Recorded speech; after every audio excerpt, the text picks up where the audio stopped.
बोरो माथो बिमा जेबोखौनो सोलायनायखौनो नुवाखिसै माथो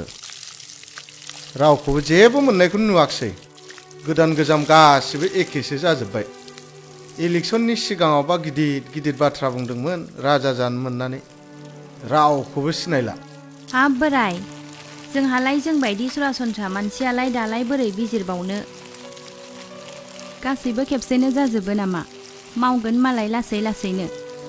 गोदान सरकार दानायानो बावाखै नालाय बिनि गेजेरावनो गोबां खामानि मावगासिनो दङ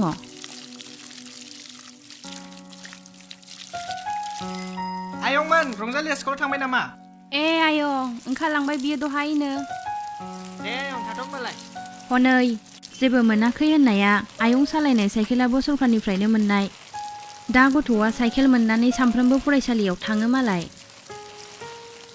बिटिआरनि फरायसालिफोरखौ सरकारि खालामनायजों लोगोसे गासै सा 2160 फोरोंगिरिफोरा सरकारनि नेमखान्थि बायदियै थिसननाय मोनबाय थाखो 1 निफ्राय थाखो 8 सिम गासैबो फरायसाफोरनो बेग आरो थाखो 9 थाखो 10 नि बिपिएल फरायसुलाफोरनो साइकेल होनाय जाबाय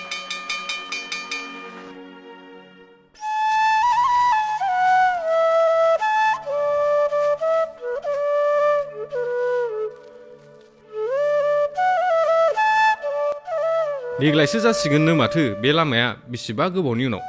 जाब्लाथ' हामसिगौलै सालथे जोंना सरकार गोदाना गासै 700 किल'मिटारनिबो बारा लामा मावनो आखायाव लाबाय दैलां बोथोराबो सफैथारगौ गथ'फोरा फरायसालियाव थांनो फैनो उसुबिदा जाथारसिगोन आरो गारि मथरनि खोथाखौथ' दोन आलासिफोरखौनो लेंहरनो लाजिलाय लांबायलै आं सालथे नङाबा माथोब्रा दे जा मावो सरकार गोदाना रायजोनि मोजां मावबानो जाबाय दे अब्ला थाथ'दो सालथे नोंहा दे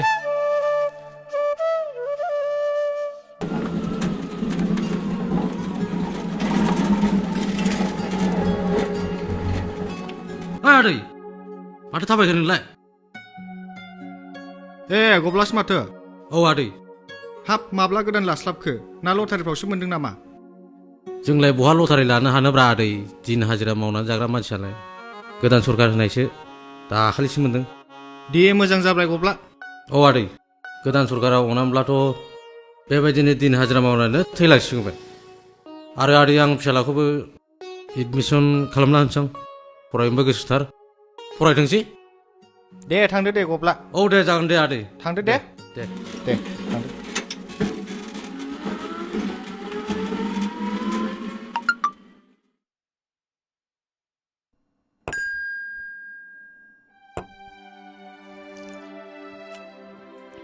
नै माथो मोजां जाबायलै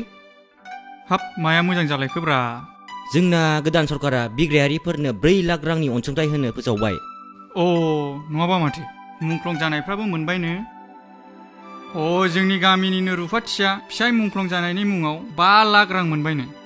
गोदान सरकारा फैजेननाय लोगो लोगोनो गोबां खामानि मावजेननो हमबाय बेखौनोबा मानसिफ्रा आसि थुबावो 2 दानावनो गोदान सरकारा बेफोरबायदि खामानि मावनो हादोंब्ला 17 बोसोरसिम बिसिबांबा जौगानाय जाबावगोन आंहा फोथायनाय दं बिटिआरआव गासै 5744 न'खरनो हा पाट्टा राननाय जाबाय आरोबाव गोदानै 11,000 न'खरनो हा पाट्टा राननायनि थांखि लानाय जादों